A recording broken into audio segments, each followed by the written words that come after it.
remember. I only wanted a table at first, and all they had left was the corner ones. They wouldn't give it to me. I don't think they would. I should have asked if they'd give it to me the price for the regular table, since that's all they had left. But Yeah. I ended up spending $100 more on that than I wanted. Yeah. That's Canadian, of course, not American. Yeah, I'm trying to think, like, in my head, how much would that be here? Probably about 75, 80. Maybe a little. That's still cheap. I mean, anytime I think of a table or anything related to that, anywhere, any of those costs, that's like, ugh. I'm going. Well, Hamilton Comic Con, the corner thing cost me $350. Oh, that's still cheap. Right, like for a Comic Con branded equivalent here in DFW, even for the fan days, is going to cost like probably close to $500 for a table. Yeah. Now I looked into Fan Expo in Toronto in August. Yeah. That was like between $500 and $600 Canadian. Yeah. But they have like 200,000 people. Over 150,000 people. So, or at least back was recorded in 2017. We got a marsupial saying, greetings from Houston. So, welcome to the Vomitorium, everybody. As always, I am your host, The Metal, and joining me today is not my normal co-host. He is down in Houston, getting ready for Anime Matsuri, watching the show right now. We have regular guest who hasn't been here in a while, Rick Piper. How you doing today? I am doing good. That's good. And at least for a good chunk of what we're going to talk about on the show today is his current comic book campaign, which includes the sequel to his last comic book campaign and another book involved in it too. We'll get into that in a minute. But yeah. We can finish talking about what you're talking about with, oh, dude. I don't know. I would love to get a table somewhere. Maybe get like a decent print run of some of my stuff to bring with me to sell and stuff like that. But it's just ridiculous. Yeah. I was in. The same people gave me a free table in Niagara Falls. A few weeks ago at an event they called Hero Fest. I sold one piece of art and one comic book. It cost me like, I don't know, for $30, $40 to get there. Yeah. Plus, something to eat, Oh, that's the worst part.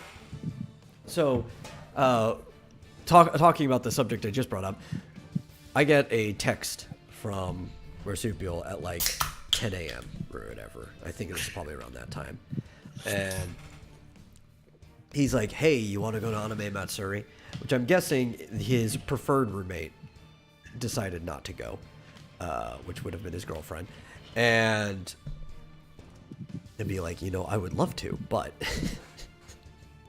I've spent getting more there money. this Last minute, right, getting there, so I'd have to take like a bus down there probably. But then like even I've spent so much money in this last month that I just cannot afford to do it, because I'm thinking it's not even just getting the ticket at the door, right? It's also like eating the entire time that you're down there, and everything involved in that is like, no, I can't. I can't swing it. I would have loved to though. It would have been fun.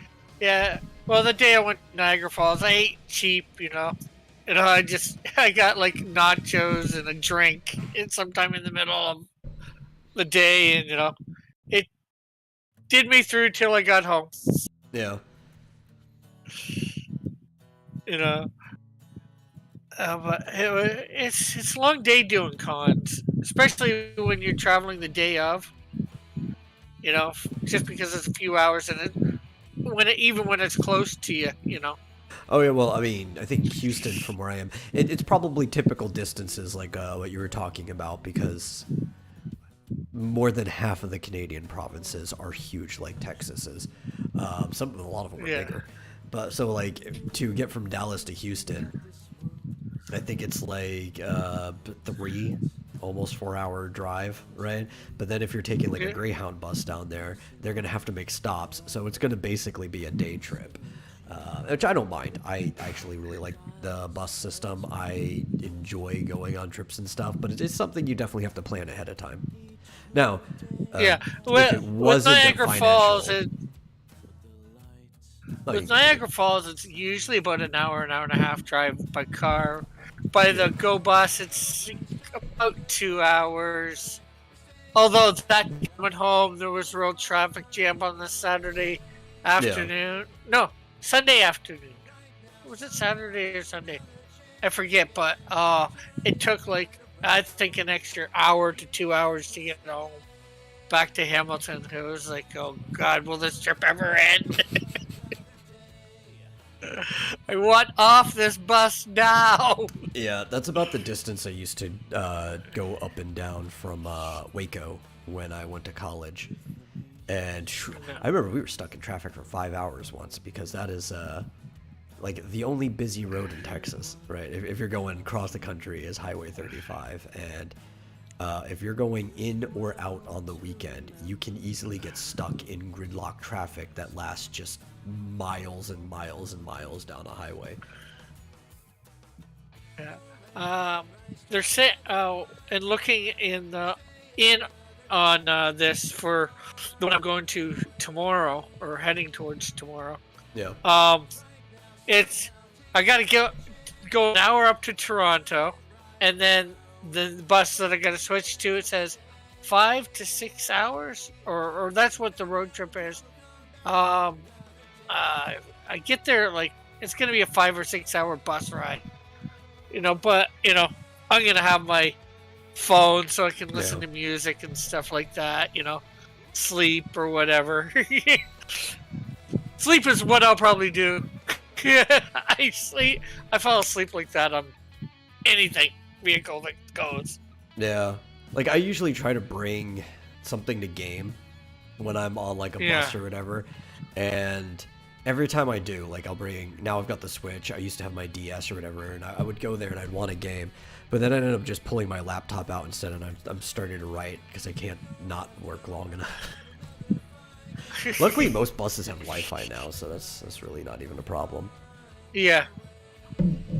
Well, yeah, that's definitely good, and they even got USB ports too. A lot of Yeah, them, or you, plugs. you can just charge while you're there.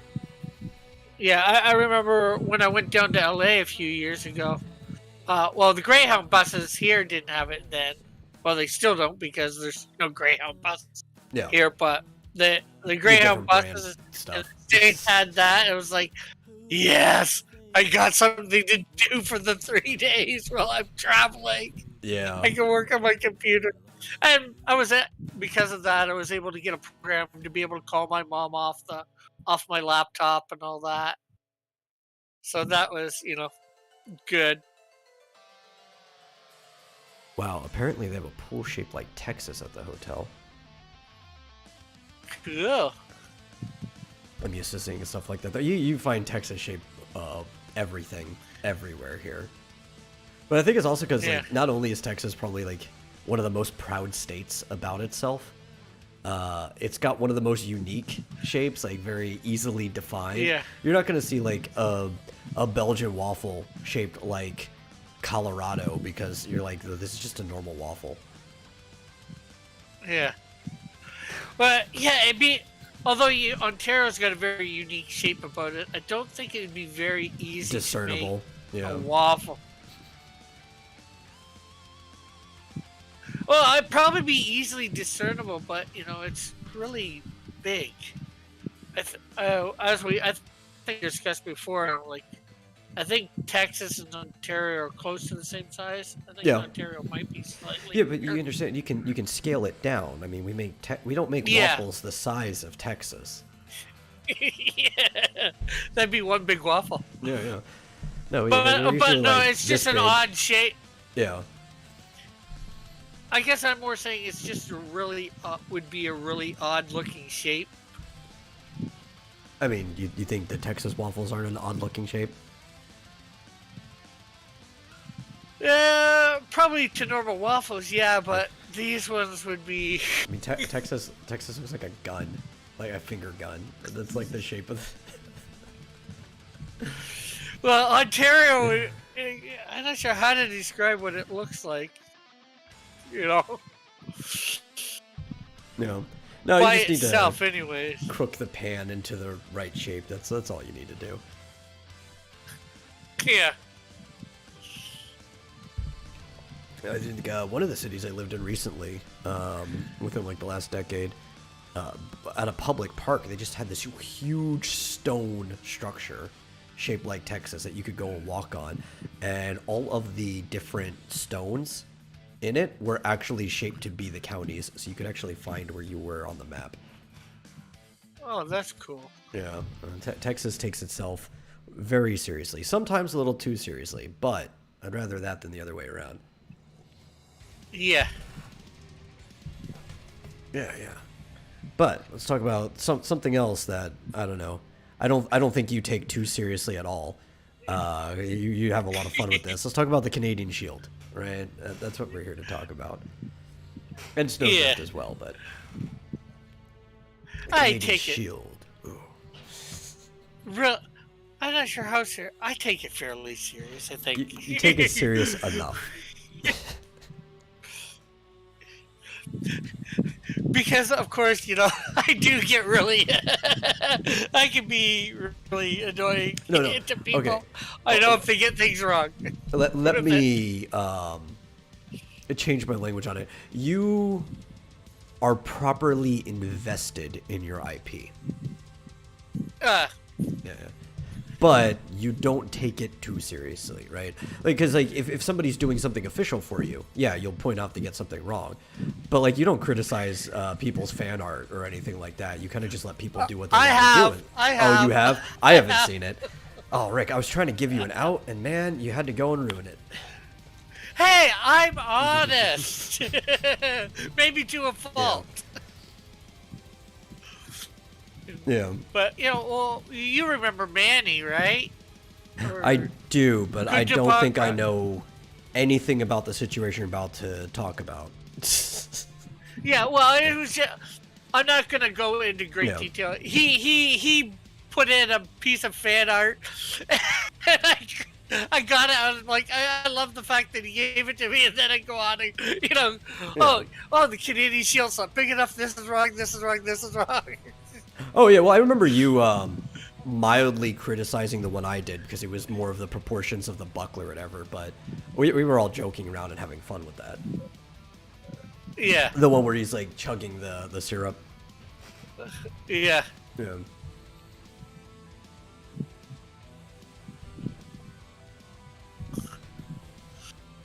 But Yeah. yes, I have, as you were saying, I have a campaign up right now for my next two comics, The Canadian Shield, #2, and Snowdrift.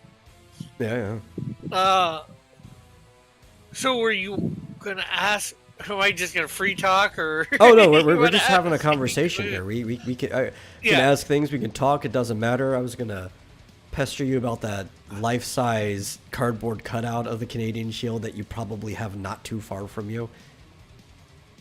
I can actually probably see it. it Put it back up somewhere. Yeah, where is it? Is it No, like on it's the not floor? behind me. I folded it up a couple weeks ago. I was gonna take it with me, but that damn thing is hard to travel with. Yeah. I gotta get some sort of case or whatever to put it in to travel with. Well, typically, right, when people who work with publishers and agents and stuff like that go places, that stuff is mailed or delivered for them. They don't have to carry it themselves. That's the problem with being an indie guy that doesn't even have an agent. It's like you have to find a way to transport everything that you do. Yeah. If that thing is obviously going to be at the Hamilton Comic Cons. Yeah, but that's nearby. Yeah. You get like a wagon to carry your books and like carry the cardboard cutout over your shoulder down the street. Well, I just recently went and bought a piece of luggage, like Oh yeah. and I used it. I put all my artwork that I did, fan art, you will, and then stuff that I did for my own comic company in there. I've got comic books in there. Pretty much everything I need for my table, Mm. In this, luggage on wheels. So, because I was having, 4 or 5 different things, to carry stuff in or whatever, making it loose. This makes it nice, compact, easy to move. Yeah. I don't know. I'm going to keep my mental image because there's just something endearing about imagining you walking down the street with like a Red Ryder wagon with like a white maple leaf just like slapped right onto the side, just getting all your comic stuff, just whistling. Yeah, that'd be funny. Yeah. But yeah. I sort of almost did that when I did Hamilton Comic Con a few years ago. I had a bundle buggy, and I had everything, all the artwork and that. That was before I had my first comic either. So, and I had these things to put my artwork in, so to separate it for DC, Marvel, indie, anime, Yeah. That way it makes it easier for everybody looking through the artwork. But yeah, as an indie trying to get around to different places, it's hard. You gotta, and especially when you don't drive too. Oh yeah. Don't I know it? That makes it, even harder without, okay, You I just have gotta like a take box the of bus. books on you.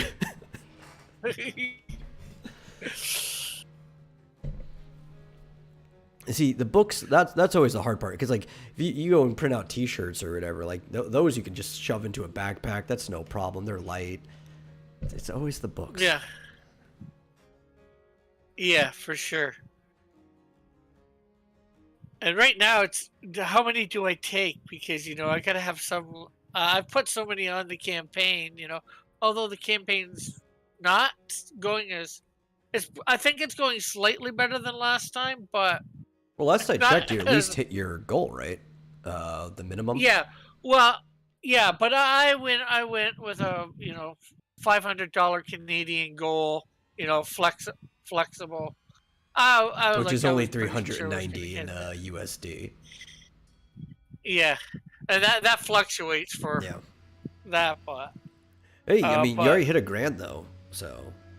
yeah, over a grand thing. I'm at a 1,344, I think, Canadian. Yep, that's 1,048 here. So no matter what metric you're using, with the word dollar in it, you are over a grand. Yeah, which is good in and of itself, which is this is about where I'm either just slightly above or about where I was last time. I've gotten on a lot more shows, I think, this time. Especially I hit out the thing. I haven't been in on any really big shows. Yeah. There's a few Were you on hundred any big people ones last time?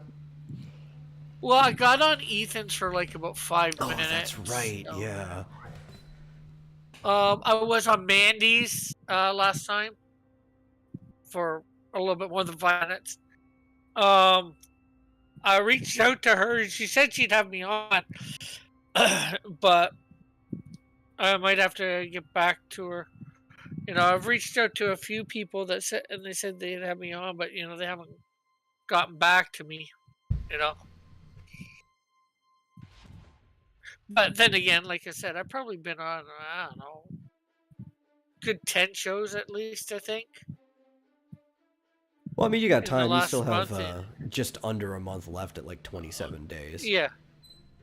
Yeah, and I'm obviously going to put it in demand while I'm,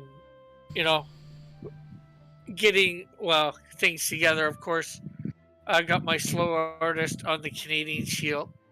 he is, unfortunately for him, not getting another book unless I can find out somehow he speeds up really fast.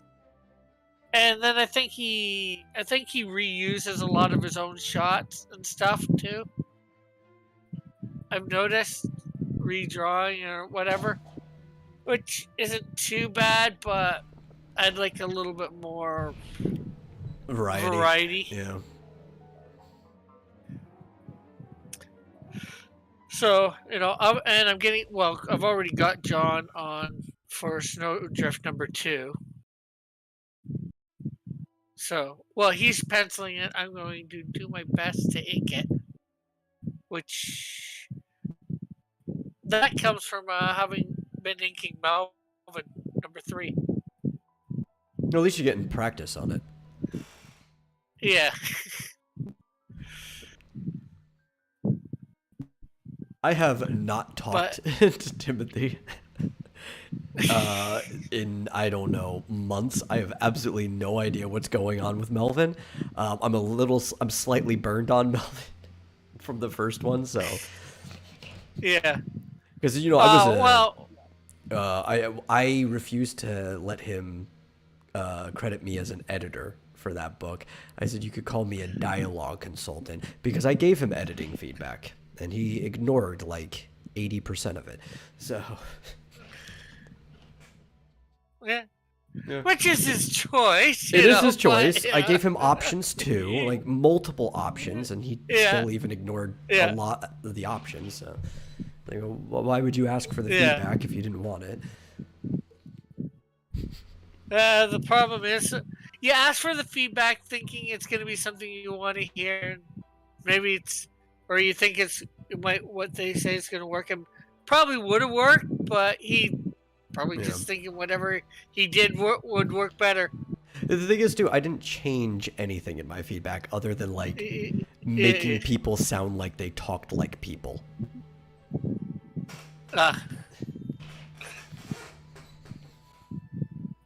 Yeah, I might get you to do a quick dialogue consultant at some point. Give you a couple bucks for that, too. Yeah, it's for the because I think you get how Snowdrift, they're all supposed to talk like normal people. Yeah. Canadian Shield, everybody but him is probably supposed to talk like normal people. Canadian Shield strikes me as a character that, like, over time will eventually sound like a normal person, but it's supposed to take a really long time for that to happen. Yeah. Yeah, he's got the broken English, he has been around a lot of people speaking English on a regular basis, But as he knows a bit, But it would be a funny little bit, like, because you know how you always want to start a story in the middle of something? It'd be funny if, like, right before the big thing happens, the story starts with him, like, in a, like, community college English class or something like that. Just sitting there repeating what he's saying as best as possible. And then he, like, senses danger and has to leave. Almost like a Peter Parker thing. Yeah. Like that would be a funny opening bit to a story. Yeah. I definitely could write something like that. For sure. Especially once he gets to, Hamilton again. Yeah, I feel like if there's going to be any linguistic progress on his behalf, it's probably going to be once he has like a homestead or like an HQ where he's going to be long term in a major city. He probably won't get it hitchhiking along the road and doing all the other things that he's doing along the way. Well, issue 4 or 5, I forget which one it is. He ends up getting a traveling, I don't know what the right word is. Compadre? Partner? I was gonna say partner, but not romantic sense. His He helps a guy kick a drug habit, and Yeah. who happens to be a traveling lawyer. I mean, you could be a companion, and it can be entirely platonic, you know? Yeah, yeah. I just know some people love to, do their thing Yeah, yeah. and teasing. So I sometimes choose my words carefully, depending. But yeah, he gets a traveling companion. He gets people that he's talking to on the phone, like from issue 3 on. He has somebody that he's going to be conversing with on the phone. You know, the sheriff. Well, a detective or whatever from what town is it? Oh, I forget offhand. Do you have a map It's that you have set up where you have like drew his route? yeah. Yeah, I okay, do have figured. that. I figured you would. No, I went through. Okay, here, and like once upon a time when I had the whole, when I had Google Earth, the thing where the 3 dimension thing, I did the point Yeah. to see what it would look like, Welcome to Sketchbook. It's like Marsupial transitioned again. He went from human gamer to 3D kangaroo. Now he is a Canadian. Say it ain't so, Marsupial. It ain't so. Yeah, Marsupial asks, Nottingham? No. It's where he's at the end of 2. Book after, book 2 forward, book 1, when you pick up book 2, time has passed, like a big chunk, like a month or so, and he's entering a new town. You don't see any more big lake, but from then on, whatever town he's in the end of a book, he picks up. Still, time has passed, but you see it pick up from the same town. That way you might lose a bit, but you're not losing a lot. Maybe it's be a few days or a week in between issues. He says it's the only sheriff he knows with his Robin Hood reference. Yeah. Well, like I said, I didn't mean to say sheriff. I meant to say detective.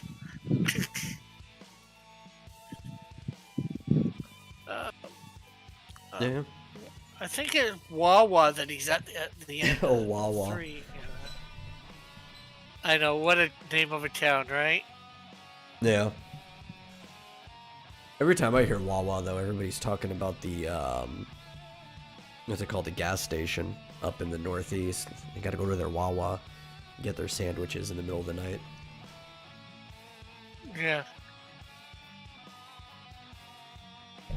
Yeah. But let's talk about the campaign. We last left off with the Canadian Shield. It was basically just a quick little, it's a decent size book. Isn't it slightly longer than a normal issue? I don't think it's a normal issue count. It's about normal issue. I know. Well, depends. You consider normal issue. It's like an old normal consider, issue because Marvel's been cutting the pages over the years. I consider a normal issue 22 pages. I think I had to expand it to 23, maybe 24 for with some editing, that was involved or whatever. Now you'll be lucky if it's 20 pages in a book and like 4 of them are ads. Yeah. Yeah. Well, comics used to be, of course, 32 pages, 10 pages or 22 pages of stories, approximately, give or take a page, and then 10 pages of ad plus ads up front, covers stuff. Yeah, but it's a decent book. It's an actual issue coming out. That's where we left off, and it was just an origin story, pretty much. So now we're actually getting into full-on Shield action. We're actually gonna have him fighting a villain and stuff, right? You can set up the story as much as you want now. Yeah, so yeah, you see Shield. He's entering a new town. Walking into town. Don't worry, folks. There's not a lot of walking. Lightning. It's raining and this isn't the Incredible Hulk TV series. No, not quite. Well, maybe a little. Yeah. But you see him walking into town. He's just passing the sign that says "Welcome to the township of Nakina." I think that's how it's pronounced. Ninkia. I think if I spelled it right. Yeah. So yeah, he's just walking into town. It's raining, storming, all that. Lightning hits a building, and it goes on fire. So he figures he will investigate. See whether he can put out the fire or whatever. I don't think he really knows about fire people. Well, they had probably firemen back in his day, but probably not quite as sophisticated as nowadays. So, and he ends up finding the villain of the month, if you will, in this abandoned building that's on fire, and they have a bit of a confrontation. The term villain of the month works when you have an issue coming out every month. I don't think it's very applicable for indie comics. We'd like it. We would like it as much as possible, but it just can't be applicable. We can't get them out fast enough. Okay, villain of the issue? Yeah, I mean, that's the best we could do, right? When I first, designed this whole universe and the way my comics came out, I was thinking monthly, but, nothing ever goes as you want to, right? Oh, dude, I finished drawing, coloring, lettering, everything. I did a whole chapter for a more superhero-based comic in a single month, and did it kill me afterwards? Like, I just burnt through it, and then I didn't even touch the comic for, 2 months after that. I'm just like, oh, I'm done. Yeah. Yeah. Well, you got a taste of sort of a taste of what regular comic people go through, but you were doing all the aspects. I was doing all of it. It wasn't broken down between people. Yeah. So whether you want to say villain of the month, villain of the issue, he comes across the villain of the issue / month, they have a confrontation, fight. The villain gets away, of course, Although he hasn't really, as far as the Shield knows, he hasn't really done anything to be arrested or anything, So yeah. But the police and the firefighters arrive on scene, and he gets questioned by the police. Actually, here's a complication that I have here, right? Talk about knows if it's somebody. How well does the Canadian Shield, right? Mr. Cougar here, how well does he even know what the laws and practices are of the current time to even know if someone should be arrested or not, or anything like that? I feel like he'd kind of just be picking this up as he goes along. Yeah. Well, that is for sure. Obviously, he obviously knows nothing. He's probably obviously thinking along what he knows of from his time, It's like, well, he hasn't hurt anybody, I guess. I don't even know if he has a concept of trespassing. Yeah. Well, like I said, it's just the place is supposed to be in disarray a little bit, run down, but you wouldn't know that whether nobody owns it or whatever. I mean, you could still trespass on abandoned property. I do it all the time. It's my favorite crime. Yeah. Yeah, but some people care, some people don't. Yeah. the police unless you're actually doing something, probably most police won't care Yeah. unless they think you're gonna hurt yourself in some way by being there. But like I said, the police interview him basically. Get out of here. He's going on. Because he's all in his suit. They're like not really taking him all that seriously. Yeah. The only detective on the scene. So, and then, he... Sketchbook says the Shield would know about trespass. His ancestral lands were trespassed by Rick's people.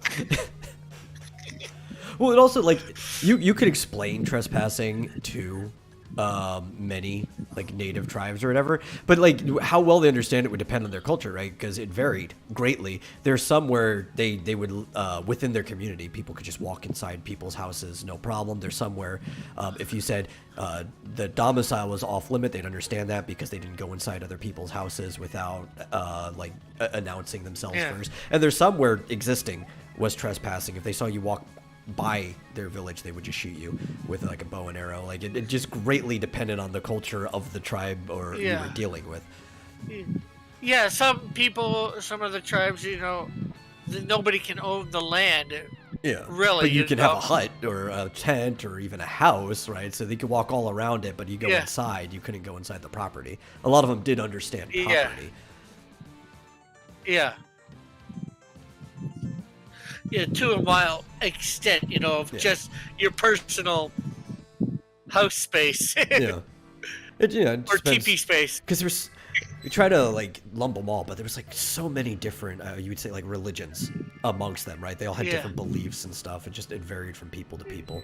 Yeah.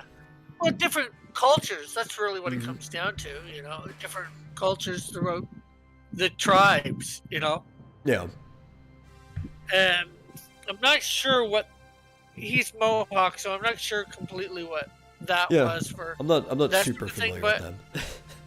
Yeah, but a building on fire. Anybody wants their building, would want their building to stay on fire, right? I don't know. You'd probably excuse. Some people participated in controlled burns for force. Maybe the fire was like their the starter, like they're gonna set that up and let it burn the rest of the forest. I don't know. Yeah, well, he sees the lightning hit it, so then it go on fire. So he's just making sure nobody's in there, everybody's safe. Finds this guy that does not want anybody around, wants to be left alone. He's like, okay, let me just make sure there's nobody else in here, maybe try to put out the fire. And then Toxico's like, no, get lost. I don't want you here. And then, of course, sirens come and Toxico takes off. The bad guy takes off. And then, a day or so later, Toxico's taking over a power plant to, try and,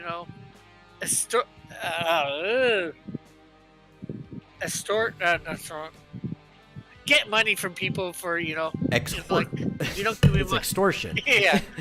Extort. Yeah. Money.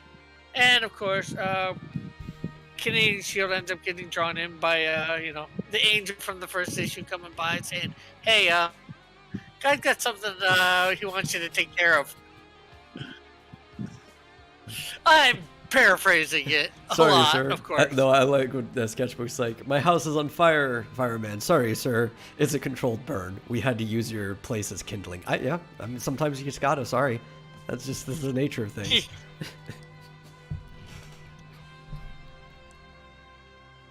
So, and then they, of course, get battle, and I won't tell what happens at the end of the battle. Whether Toxico is... You want to give them reason to actually read the book. You don't want to go too far into it. whether Toxico is escapes to extort another day, or whether he, you know, is arrested. Yeah, I like that. I think it's like a large scale petty crime in a way. Like he's doing a really horrible thing to get the money, but like the reason for it is like very petty.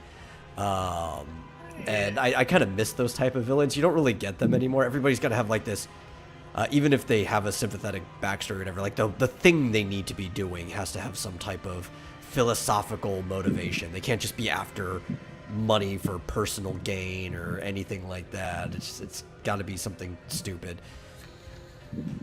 Yeah. Yeah, he's for, a little bit of personal gain, although he can't really spend the money. Yeah, what's he going to do with it? A lot of it. Well, a little bit, probably a lot of it, he's sending back to his family, although nobody knows this necessarily, at first. Eventually, you find that Toxico once had a family. I don't explore too much of his origin in this book. You've only got so much to work with, right? Yeah. It's like, what was always one of my favorite villains is the classic Lex Luthor. Not like once they started turning him into this crazy philanthropist or whatever, but I'm talking about like evil genius mastermind Lex Luthor. Because he was clearly always rich, even before you knew much more about him. So he didn't need to be doing anything that he was doing for gain. He was doing it just for the sake of doing it. He was some just crazy evil mastermind. He wanted to be doing this stuff. And to me, that was the best villain because like he just wanted to do it. How do you really stop somebody who just wants to do it? He doesn't need to be doing this. Just this is sort of hobby. like the Joker. Yeah, like the Joker. Like he doesn't need to be doing anything that he's doing. It's kind of like a hobby for him. Yeah. I think a lot of my villains are. There's going to be a few that have the thing, but I think a lot of my villains have that, old nature. Maybe it's robbery or whatever. Yeah. But, Or like the Rhino. I always like the Rhino because he just likes robbing banks. He's just like bashing through walls and robbing banks. Like you can't really stop the guy from doing it. Even if you arrest him, if he just gets the suit, he's just going to go do it again. Yeah, well, that with depending on which Rhino you work with, that was his whole skit. He couldn't get out of it. Yeah. But it's like you lock him up, he's gonna get out of prison. You can't stop him. Yeah. And I've got villains like that. Yeah. Like in Insecto, I think his second villain is just gonna be like that. More like Juggernaut, size of Juggernaut. My villain's Tang. So actually this guy's probably taller than the Canadian Shell. And, like I said, looks like very much like Juggernaut. My Juggernaut. Yeah. And, he's robbing a bank at first. When you see him, that's all he wants. He wants the money. Again, it's like guys like this. What are you gonna do with the money? It's not like you're easily spotted. It's not like you can walk into a variety store and spend it, or Yeah. These, No, that's why you get henchmen, It's not right? like you can live a normal. You could just have henchmen go and spend the money for you. Yeah. True. But it's still gonna be but you're going to be limited on how they spend the money. Like, they could go get you food, right? Especially if you want fine dining or something. But it's not like your henchman's going to go and buy, like, a Porsche that you're going to ride around in or something like that. Like, that'd be a waste of your money because the henchman's going to be riding around in the Porsche. And then they're going to be standing out because they spent all this money on a Porsche. It's like, who is this guy? And stuff like that. Like, you're still limited. What can you spend the money on even if you have other people do it for you? Yeah, it's neat having those characters that rob banks and they can't do anything with the money. Yeah, we're doing this for the money. We're doing this for a crap ton of money. That is a good attitude for a villain to have. I like that. It's like we just want it. We can't do anything with it, but we want it. We eventually just want to become Scrooge McDuck, but instead of gold coins because you'd hurt yourself, we're just going to fill the vault with bills because you actually might be able to swim in that. Yeah. Like a character like Rhino or Mine Tank could swim in the gold coins. I don't know how well they could. They wouldn't hurt themselves falling on it, but it's still just gold coins. They don't move that well if you try to swim through them. Yeah. I think they could move through them. I think they might destroy the gold. Bend the coins. The question is, would they sink? Would they sink into it? Probably not. And then they're buried under a mountain. Again, because these golds are the coins are stacked on each other, and it's not like there's anywhere for the coins to go. There's walls holding them in place. So eventually, they kind of become like rubble, right? Like if you just had rocks stacked on top of each other, the top layer will move to some degree, but the bottom is just going to end up getting locked in place. Yeah, I just thought, because if you can move it around, standing on top, it might eventually act a little like, and that's probably not the right word, but quicksand. I mean, if somehow you're putting enough force to actually get it to move upward, eventually it'd be like digging a hole, but you could go down that way because mounds would form up. But because there's like walls in the vault, unless you're putting actual force down, it's just going to stay in place. Yeah. But if they were bills... Yeah, I wasn't expecting it. Yeah. Which at the very bottom layer, the very bottom layer would still act kind of the same because it'd almost be like wood, like how much just the pressure of the bills on each other. But like you'd have more than enough for a person to sink into bills. Yeah.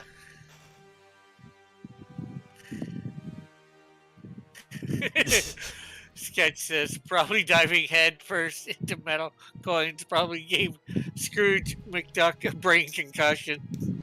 Probably. I don't know. He's a Disney character, and that guy is like super strong and durable in ways that like even comic book characters aren't. Like he's been fired at by cannons and stuff before, because cartoon physics is just weird. They don't ascribe to anything else. Yeah. Yeah, you can't do the same thing. The cartoon physics is completely... There is no real physics to cartoon physics. With your physics, there's no logic. That's the real thing, right? That's what my dad always described to me when he was trying to like say cartoons growing up. Is like they defy the laws of logic. They don't have to. They'll make sense in the moment, but they don't have to make sense from one moment to the next. Yeah. Yeah. I was seeing a bunch of Rooster Teeth death battle or whatever. You know what I mean? Yeah. Formerly Screw Attack. Yeah. Yeah, with them showing some, characters going against other characters like that. Like, I forget who they put in the mask. They did the mask versus somebody. I didn't see that one. I saw. I think it was like Popeye versus One Punch Man, which honestly they wanked One Punch Man even too hard in that one. But it was a fun gag battle because no matter how hard you wank him, Popeye just wins. So it's like whatever. Yeah. But those are some of the fights I don't really. I go by what they say, because I don't know all the anime characters and that. They did get a lot wrong. They've actually, there used to be a fairly predictability to them, in my opinion. Like, usually the one that they did second was winning, like, 90% of the time. Now they're throwing it up a lot more, where the first one they'd say is going to win. The research has also been getting slightly better over time, like, throughout the years. Because I criticize a lot of their stuff, have been for a long time, even back when they were still Screw Attack and I knew the guys, but the research has always been kind of in the earlier seasons, even manipulative at times. Lately it's been a bit better because they actually will show like some of their sources and stuff on the screen and use guides. Still isn't great, but it's an improvement at least, Yeah.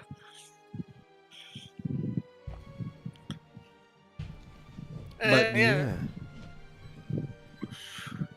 So there's, like definitely some bit of there's a lot more happening in the Canadian Shield 2, compared to 1, you know.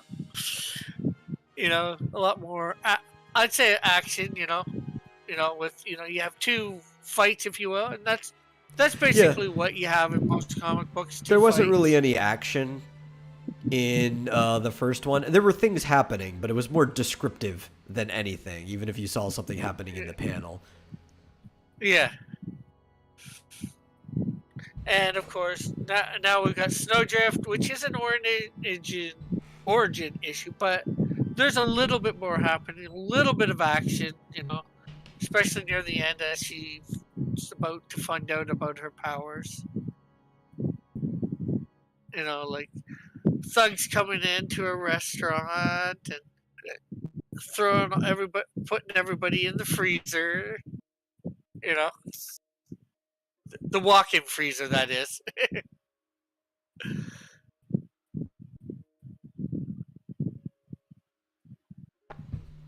Yeah. You can So describe there's Snowdrift as much as you want. Now, I remember talking to you and being on stream and stuff during the early progress of Snowdrift. But between the two, this is the one I know the least about. yeah. Well, she is a lady that grew up was born in the 1920s.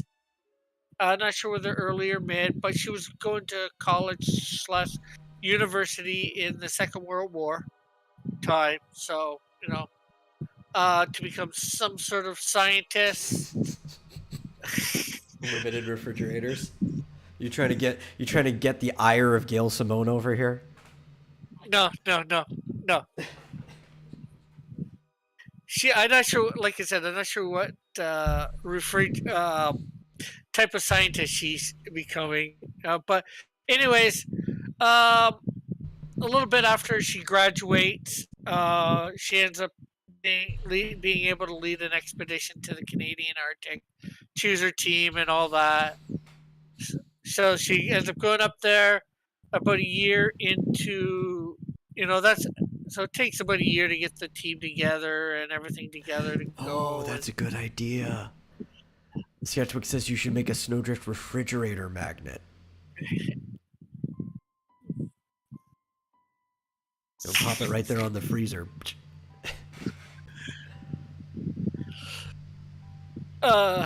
Yeah, that might be neat to do as one of my add-ons or stretch Yeah. goals. Also, I think you really should try to figure out what type of scientist she's going to be. Because Yeah. people are going to ask questions like, well, I mean, why is she having an expedition up to the Arctic? Is she looking for like old ruins? Is she an archaeologist? Is she looking for a plant that for some reason grows over there? A bug? Like, what type of scientist is? Why would she be on this expedition in the first place? It's not the biggest deal, but people are going to ask. Oh yeah, I realized that, and at one point I thought I had maybe narrowed it down, but then I forgot what I narrowed it down to. So, I know being vague isn't necessarily. Well, I figure out right now I can be a little vague. Um, But yeah, so yeah, she goes out for a walk one day. She's a refrigerator scientist. We're taking an expedition to the Arctic to figure out how to make your freezer even colder. Even though that wouldn't help at all. It's all about compressors and insulation.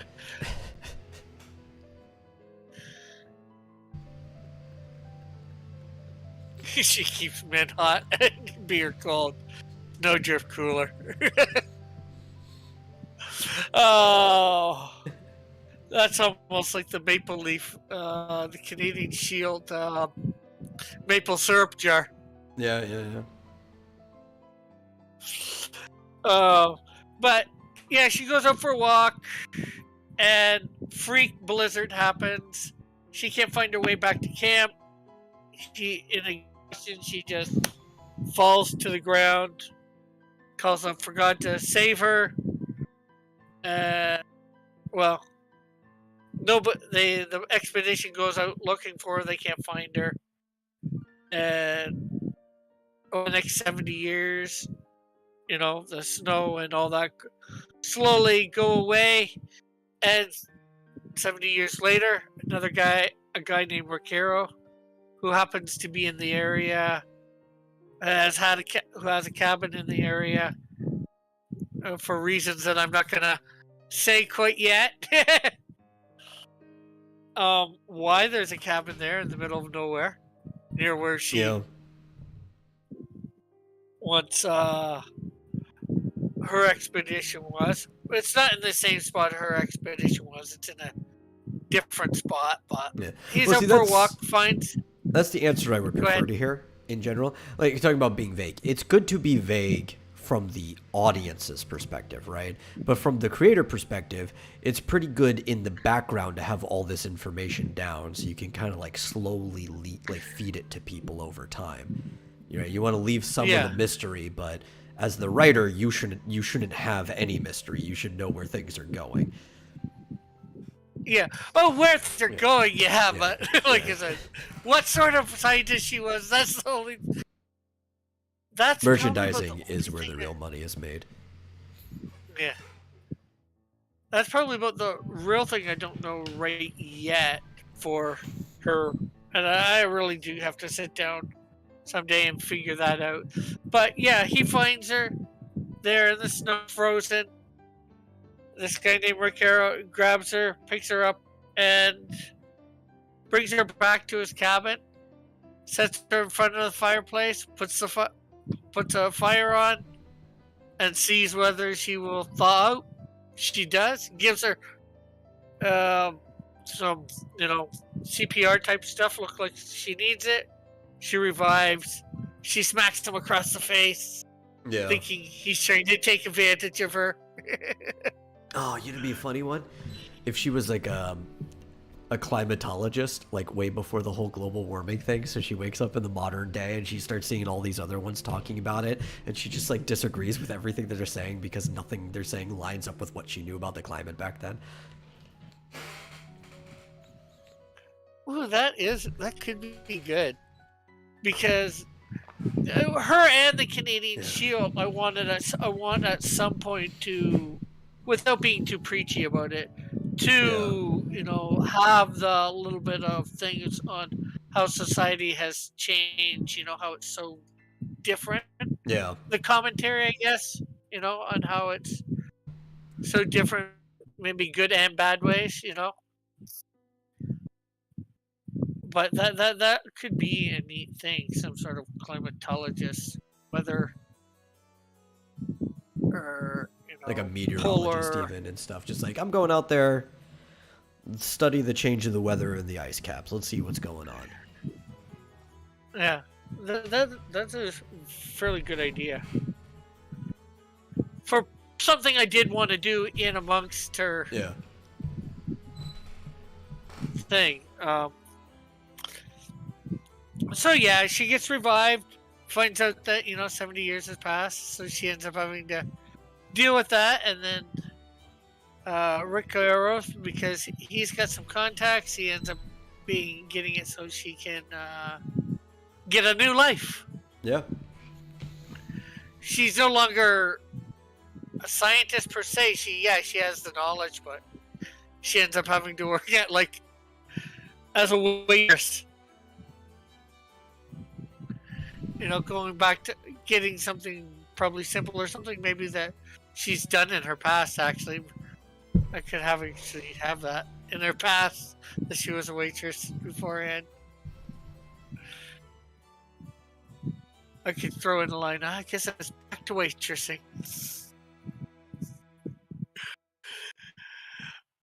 They don't call it that anymore. You're just a server. It's too sexist to call it a waitress. You're like, what? Yeah, but the thing is, again, her being from that time, she'd still call herself a waitress. No, she would. The other people would be the ones trying to correct her. Yeah. Snowdrift the flamethrower. Wait, that doesn't make sense. Snowdrift snow cone maker. Smoothie maker. Rick, you need a production Bible for the cross verse and chapter per title. Yeah, Well, that's why I'm highly, wanting to get. That's why highly I'm wanting to recommended. do a lot of the writing myself for the first what say what was supposed to be a year and a half worth of issues. You know, that way people could read whatever issue to know most of the whatever character, you know, or whatever book that they might Yeah. get to write on. But anyways, yeah. No, So see, the reason you she, need a production Bible is for yourself. yeah, Because you forget stuff. Like me, I know a lot of people recommend it. I don't have a production Bible, but I also have like a very weird, anally retentive memory for all of my stuff, so I don't really need it until I start working with other people. But a lot of people, they you put so much stuff into their world building that they forget some of the stuff they put into their world building. It's like, well, it'd be nice to have Yeah. notes of that somewhere. Well, like 95% of the stuff I know. Yeah, but what It's about just that other the odd- 5%? Yeah, well, that's the problem. Yeah. Maybe even 99, but still that 1%. And I think we all have the 1% we might lose. But usually it's stuff. That 5% usually falls in stuff that I can remake up at some other point. Where it's not going to pull the whole Yeah. thing out from under me. You know, like Yeah, then like 2 having years later, maybe some you know, random like- fan is gonna be like, that doesn't make sense because of what you did, blah blah blah blah blah blah blah blah. yeah. I'd hate that because I'm trying to keep continuity too. That's why I have a way. I created this thing of passes for because there's some overlap of villains and all that for different issues. Yeah. So I want to make sure before this villain appears in this issue of whatever that if that villain's supposed to have appeared first in say the Canadian Shield before that, that I've written that issue of the Canadian Shield for say Snowdrift, when the villain appears, next in there. That way I can reference or whatever, the little bit of the Canadian Shield with the villain fight or whatever. But yeah, she ends up becoming a waitress, a server, whatever you want to say, and well, some thugs come in, take over, rob the joint, throw them all in the walk-in freezer, and because of that, she ends up discovering that she has cold-based powers. God has granted her gold-based powers. And she decides to become a superhero and design her costume and give herself the name of a heroine that she once met by the same name. And look, to honor that hero that she had met. Okay. The Snowdrift cafe waitress apron.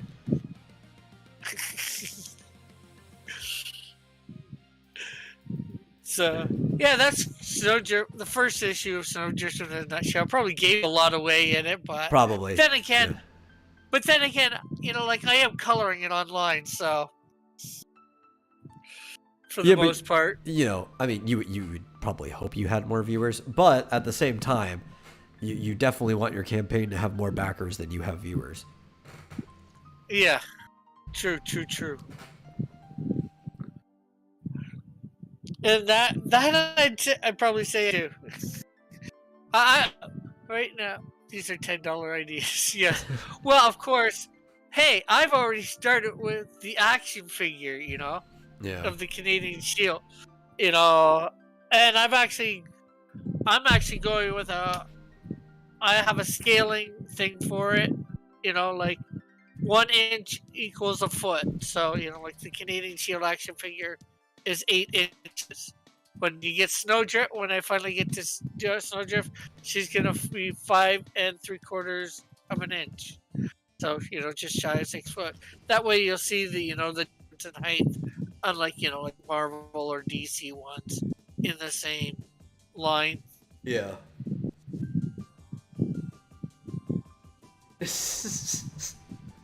Maybe she's a nuclear scientist trying to discover the secret to cold fusion. Yeah, maybe. I think cold fusion is mostly a pipe dream, but that is always funny for comics' sake, yeah. Yeah.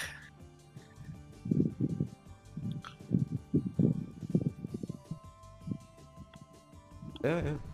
But so the best part about this too is that you could just get both of them at the same time, right? Like, I think you even call it. Was it the? Well, there's the digital twos, which you can get, for twos. Yeah, for $4, I think American that is, for two, for digital, of course. What was the one? Was it like I'm getting both? That was the one I was looking at. If you wanted to get it physically, was $19 USD and 25 CAD. Yeah. And then, of course, the featured one is getting them both signed. Which, it's 35 Canadian dollars. I have to ask you. You're not doing the same thing you did last time, are you? What? Where the shipping for further places was subsidized by the shipping of the closer places by just having the shipping covered with the cost of the book. No. Okay. we learned from that, right? Well, yes and no. The thing is, the shipping, no matter what, that number that you see, the shipping is included in that in the main number, that I've crowdfunded. But, I think I did it fairly reasonable, like $5 for Canada, $10 for the US. Well, that's for basic book, if you get more stuff, the shipping goes up a little bit, and 15 for the world, Yeah, that's definitely better than the way it was done last time. Yeah. Yeah. So yeah, I did that as when I did my coloring book, I did it that way too. Different, prices for different places. I didn't want the thing about doing it to all different places. You don't want to get too convoluted. Trying to figure out everything. And I'd rather me handle what the shipping's supposed to be than what's the name of it? Indiegogo, because I think they can. I'm not sure whether if they do it, that it can be more than what it should be. Although I've probably priced myself a little bit low on shipping, especially with things having gone up recently. Yeah. But I mean, I still think this is definitely a better method than the first Canadian Shield campaign.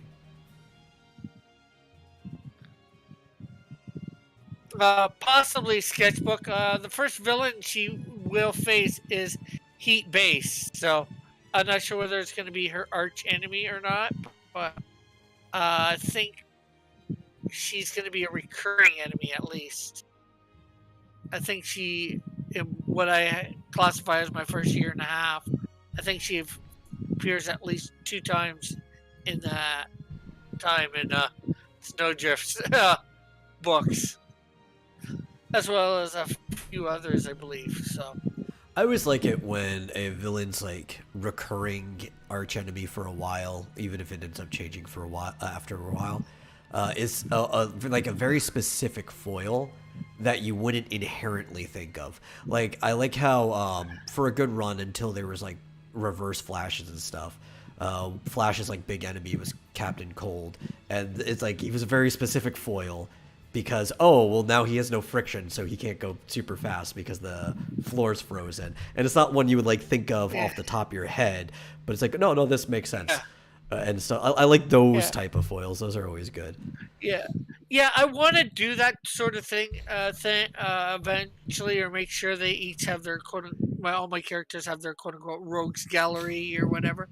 But I also want to, I'm wanting, in like I said, what I consider my first year and a half. I know that's not what it's ended up being, but I want them all to. I want to bring out a bunch of villains. That way, the more villains you have out, the more you can work with, put them over into different places or whatever, and then I got to figure out the next year. Heat Miser Year from and a the half Year to Without two. a Santa Claus.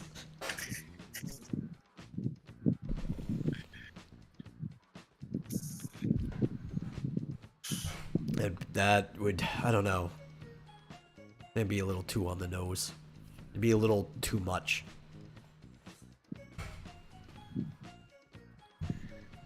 Like third issue, I know Snowdrift's gonna have be up against a villain named Horsefly,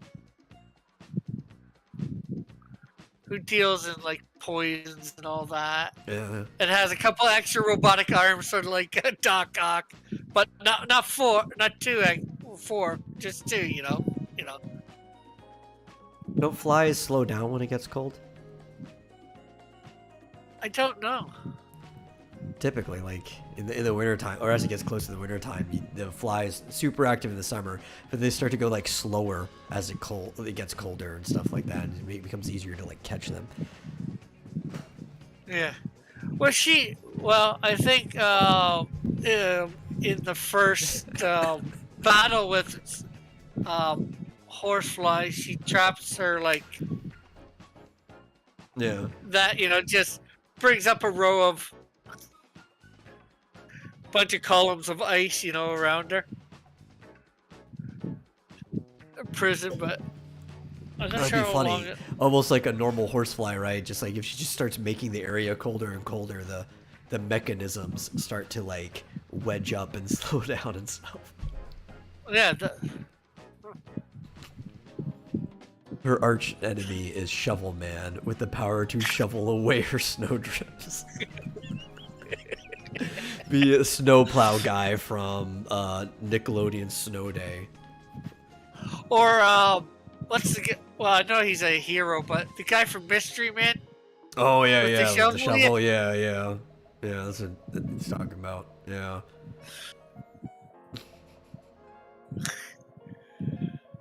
That's a good movie. Yeah. So yeah, like there's gonna be hopefully lots of reveals, as I go on. I think I've told you, each campaign's gonna up till the 7th one is gonna be bringing out a new hero book. Although it's going to be, I must admit, it's going to be at that point a little frantic figuring out everything for all the perks. Or you could just do 2 campaigns a year at the either on the solstice and solstice or the equinox and equinox to give you time to cut them in half. Yeah.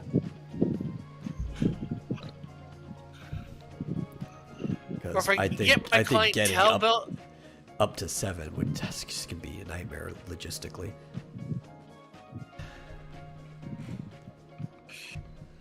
Well, eventually, I want for sure 8 eventually, but Yeah. The 8th book would come out like after the 7th book has had its 12th issue. So that would put Canadian Shield up to like 18 or something like that. Yeah. And then they they all form a team.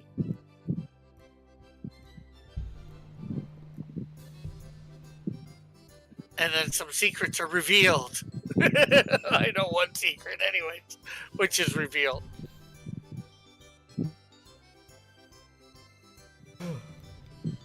Yeah. I don't know. Just sounds like it's going to be a nightmare to plan for. Oh, yeah. Well, the great thing is by adding one book on each time, I get to get comfortable with it. You know what I Yeah. mean? I'm not going from 1 to 7, you know? You know, like hopefully each book, each add-on book, I'm learning something. You know, like, you know, although I haven't done it yet, I thought of, you know, how to get it even so, you know, you can get whichever books you want on.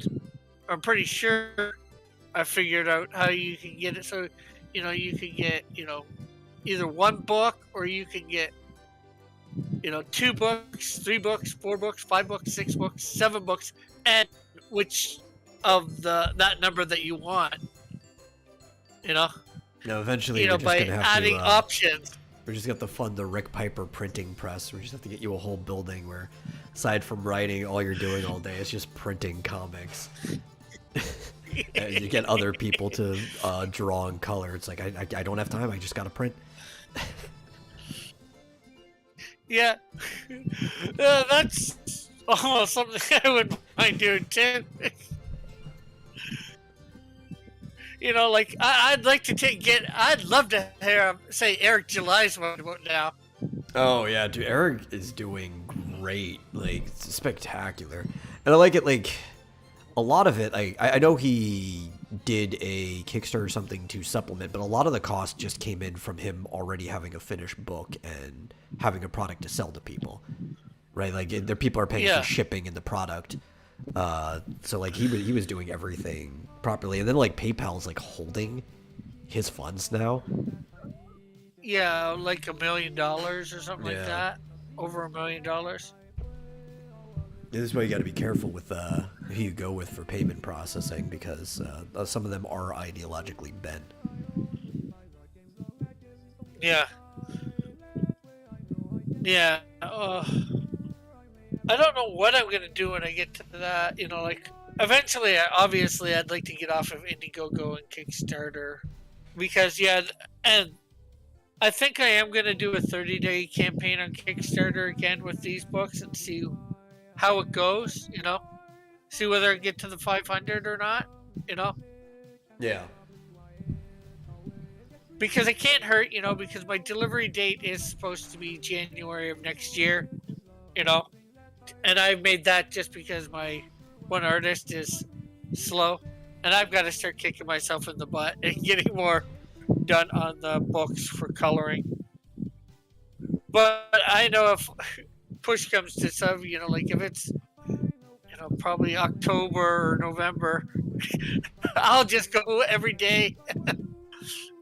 You know, like 5-6 hours like I did each day, coloring like I did for the Trolls Exposed book that I was on. You know, it needed to be done, so I kicked it into high gear. Yeah. That's always good. But yeah.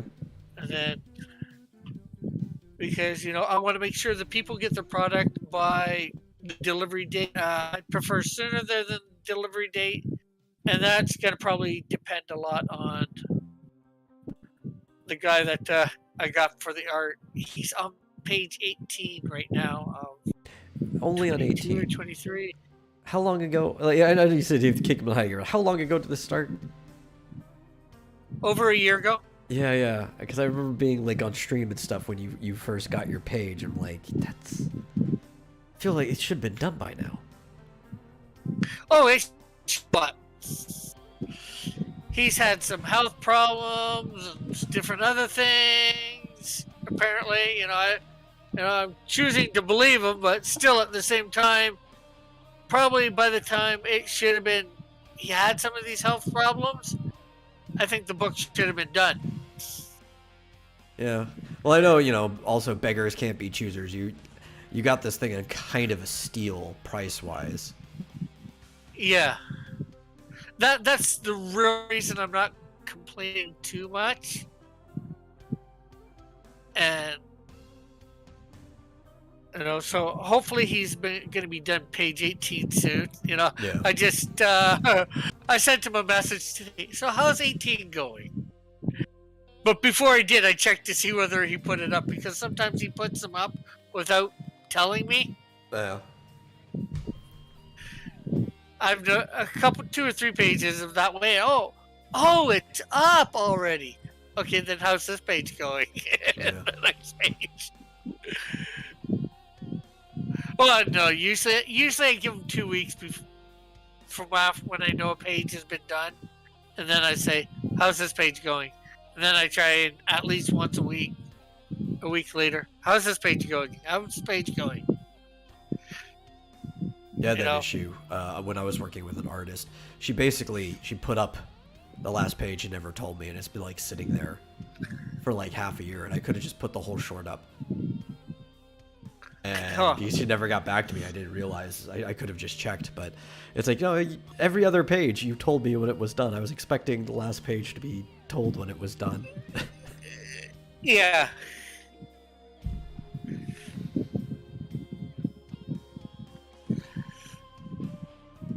Yeah. Dealing with artists, Yeah. Now, I've got somebody else interested in doing stuff too for not too bad of a page rate too. And that from now on, that's pretty much a question that I'm going to ask every artist that I get. So how fast can you get done a page? Yeah. And sometimes, I don't know, if the page rate is low enough, right? It comes like a double-edged sword. It's like, you as the person paying for it, it's like, well, I mean, I guess it's worth waiting so long because how little I'm paying. But also, as the person working on it, you're like, I don't know. If your page rate is that low, you think you need to be pumping out a lot of pages to actually make money out of it. Yeah. That's why I thought he'd be done a lot faster, because you think you'd want more money, right? Like, oh, another paycheck, another paycheck, another paycheck. Over a year ago, I had the money saved all up for him, right? Yeah. And I've spent it 2 or 3 times over. Yeah. Just in paying John. Oh, yeah. It twice over. And I know he's giving you even a deal on his rate too. If he was going like full price, you wouldn't even be able to afford him. Yeah. Well, right now I would if I. I got some extra money a couple months ago. Yeah. Somebody left me a few bucks. That's good. And I'm paying John a little bit more technically on number 2 than I did for number 1. I'm paying per page, and he's only technically half the work, but it's better than the work that he did before. You're paying for higher quality, Yeah. The shoveler, Mr. Plow. Just read. Plow. Mr. Plow.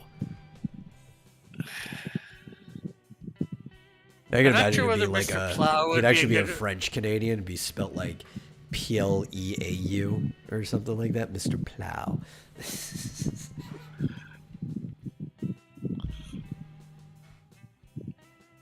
Yeah. Monsieur Plow. But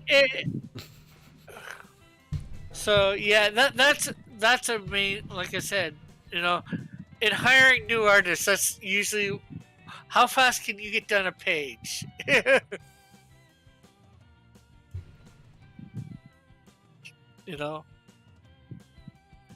better question is, how many other things are you working on? Yeah, I guess there's that too. Like I get a page done really fast, but I'm getting money from like 6 other people at the same time. So if I gave you, a 25 page or 22 page comic, how fast do you think you could have that done? Yeah. Because really, it's none of your business what their finances are, like other people they're working with. But if they can give you a deadline, they need to stick to the deadline they give you, unless they update you ahead of time with a good excuse. Yeah.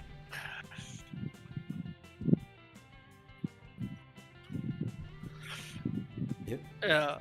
Yeah. So I might go with this one other person for the Canadian Shield. Number 3, I'm not sure yet. I was thinking of doing it myself digitally. I started out with some pretty good um, storyboards that I was doing over on Rumble. Yeah, let me bring the first couple pages up of that. Uh,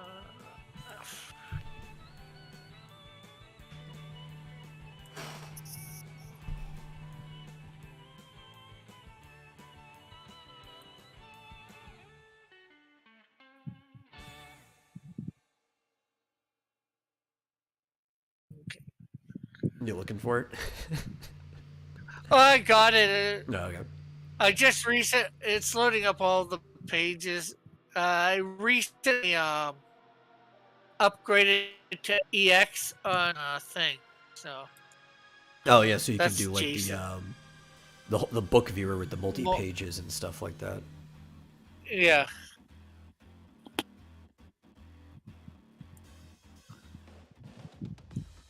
Yes, I could see that and So, immediately tell that that was Jason's art. yeah. So yeah, here is like page 1 of issue 3. Sort of storyboard it. You have the Canadian Shield sitting here on the couch. In a guy's living room, and you know. Rick, I know thumbnails and storyboards are supposed to be loose, but you really need to clean these up a little bit. Oh yeah, yeah. Yeah. Like that was my thing. I stopped doing it, but because I was thinking of just hiring somebody to do it. No, I think you should probably do your own thumbnails to a degree. I just think like you No, need to no, do no. your I mean like, to clean it up. I don't mean hiring somebody to do thumbnails. I mean Yeah. hiring somebody to do the finished art, if you will. Oh yeah. Well, I mean, if you're gonna have somebody else do your finished art, you definitely need to clean up your thumbnails. Okay. Well, yeah, especially my later ones because it gets worse. The first few pages, I'd say, are pretty good, but once I get to like, Especially because you're doing digital, it's easy, right? You draw all your background pieces on one layer, then you draw the gestures on top of it, and then you go back and you erase the Yeah. things behind the gestures so that people can see them more clearly. yeah, that's what I was planning on doing. Originally I was planning on doing the whole thing myself, and I was just gonna get like things better and better. Like here's you can barely tell anything from like these Yeah. ones. I got a lot sloppier as I went along. Like this is page 18 of 23.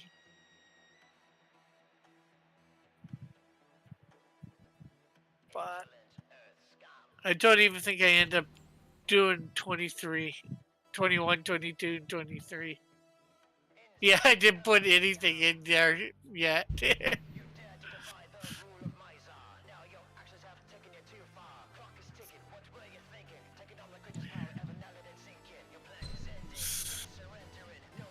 But,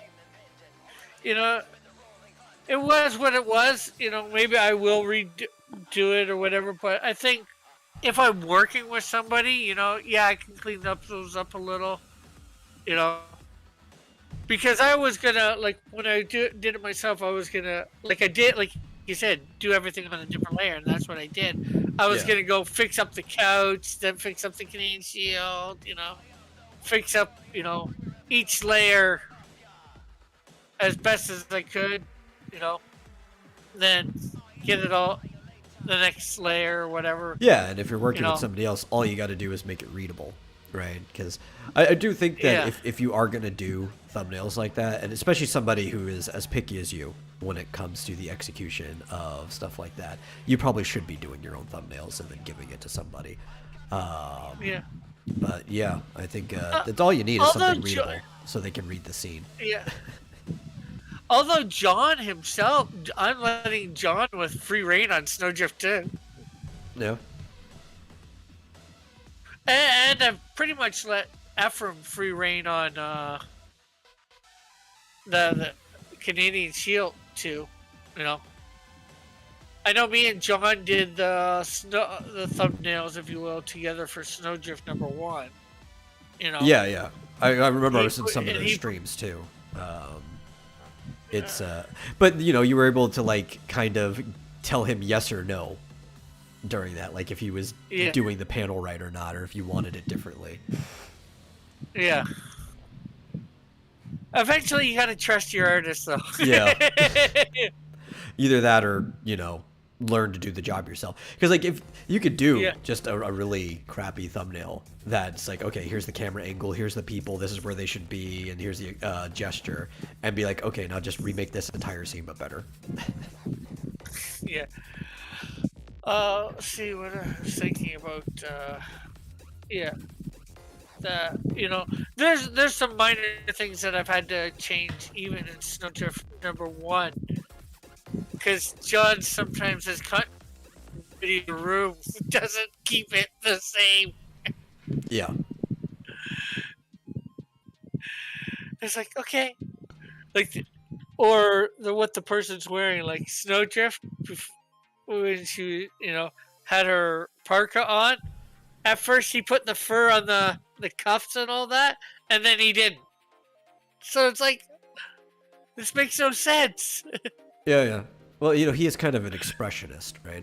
That's why, like, even with his Yeah. character designs, he keeps a lot of stuff fast and loose, so he can just kind of like, he can get more detailed in the form of the person, and then just do like movement gestures and very artistic shots and everything. Yeah. Which works very well in the very grungy stories he's Yeah. telling, but when you're somebody who's very hung up on the precise parts of the continuity of the characters, their outfits, and stuff like that, it doesn't work quite as well. Yeah. Yeah. Well, it's just, like I look at it, okay, if I'm a reader and I'm seeing, okay, first they have this, fur cuffs on, then they don't, then they do again.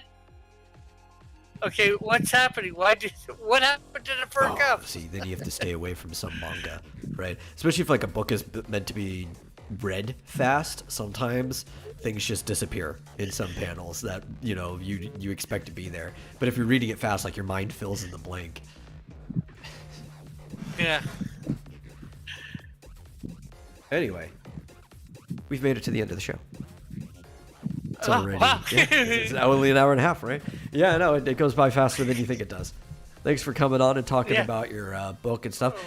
Usually you're welcome on. You have the ability to hop in like any time. Yeah. Yeah, I know. Yeah. But yeah, thanks for coming on and filling in for Marsupial Well, while thanks he's for having- down in No problem. Houston. And, I guess, yeah. Houston, we don't have a problem.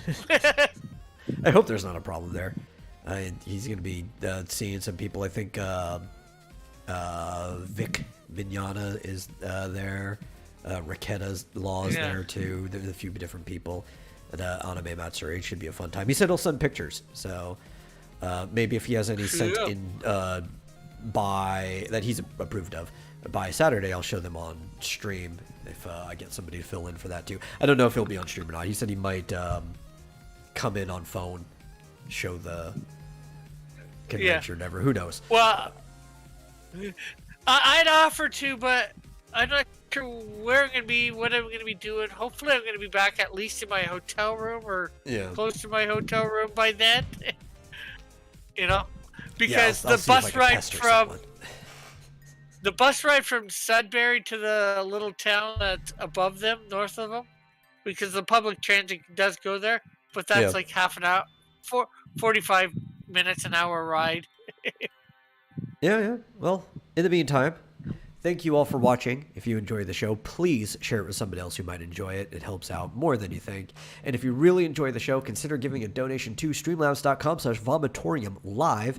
Helps us out with all sorts of things, including the monthly hosting fee, which may or may not be disappearing. We'll give you more news on that in a future episode. But in the meantime, we'll catch you guys later.